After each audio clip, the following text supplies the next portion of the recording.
toutes les stations balnéaires peuvent avoir un casino, mais c'est aussi possible dans les stations touristiques, c'est aussi possible selon la taille de la métropole, enfin du territoire dans lequel ça s'inscrit. Donc il y a quelques étapes à franchir encore d'autorisation, puisque c'est le ministère de l'Intérieur qui délivre les autorisations à partir d'un certain nombre de critères. Il restera de la place pour la farce à Romain, c'est déjà la question qui circule depuis hier. La première chose qui a été indiquée à tous les candidats, qu'il s'agisse du projet en question avec un casino nouvelle génération, mais aussi les autres, il y avait 4 projets sur ce site. La première donnée qui leur a été communiquée, c'est l'existence de la farce à Romain.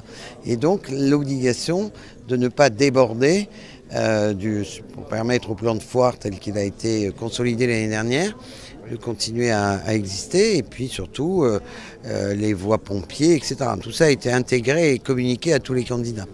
Donc la presqu'île devient un lieu de loisirs, de l'agglomération. Alors c'est bien comme ça que ça avait été conçu il y a quelques années, c'est de faire de la presqu'île Saint-Gervais un espace de loisirs, de manifestations. Il y avait les concerts de la région.